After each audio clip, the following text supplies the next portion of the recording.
আপনারা জানেন যে মক্কায় একবার সম্ভবত অগ্নিকাণ্ডের কারণে কাবা ঘর জ্বলে গিয়েছিল, ধ্বংস হয়েছিল, কিছু অংশ নষ্ট হয়ে গিয়েছিল। কাবাকে রিনোভেট করা হয়েছিল, ফলে কাবার একটা কর্নারে যে ব্ল্যাক স্টোন কর্নার, রুকনুল হাজারিল আসওয়াদ, হাজরে আসাদ পাথরকে সরিয়ে রাখা হয়েছিল।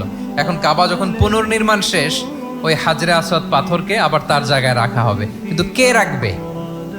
সবাই রাখতে চায়। সব দলের নেতারা বলে আমরা রাখবো, এক দলের নেতা বলে যে আমি রাখবো। এটা অনেক very prestigious and dignified issue, এই প্রেস্টিজ আমরা কাউকে নিতে দিব না। আরেক দলের নেতা বলে না, আমাদের পাওয়ার বেশি, আমরা রাখবো। আরেক দলের নেতা বলে যে না, এটা আমাদেরই। আরেকজন বলে রক্তের গঙ্গা বইয়ে দিব মক্কায়, কিন্তু এই সম্মান হাতছাড়া হতে দেব না। এখন জাতীয় চার নেতা গেছে চারদিকে, সমাধান তো নাই। পাথর কয়টা? পাথর তো মাত্র একটা। ইন দ্য মিন টাইম রাসূল সাল্লাল্লাহু আলাইহি ওয়াসাল্লাম আসলেন। রাসূল সাল্লাল্লাহু আলাইহি ওয়াসাল্লামকে দেখেই সবাই হ্যাপি। সবাই বলে যা আমিনুন রদিনা বি, এই তো আলামিন আসছে, ওই ফয়সালা করবে। আল্লাহ রাসূল সাল্লাল্লাহু আলাইহি ওয়াসাল্লাম বললেন কি হয়েছে? এই ঘটনা। জাতীয় চার নেতা বলে এই পাথর নিয়ে তারা নিজেরা রাখবে, কাউকে দিবেন। রাসূল সাল্লাল্লাহু আলাইহি ওয়াসাল্লাম বললেন ঠিক আছে, একটা চাদর নিয়ে আসো। চাদর নিয়ে আসা হলো।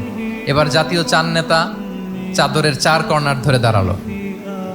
রাসূল সাল্লাল্লাহু আলাইহি ওয়াসাল্লাম নিজ হাতে হাজরে আসওয়াদ তুলে চাদরের মাঝখানে রাখলেন। এবার চার নেতাকে বললেন আসো তোমরা আমার সাথে। তারা আগাতে লাগলো।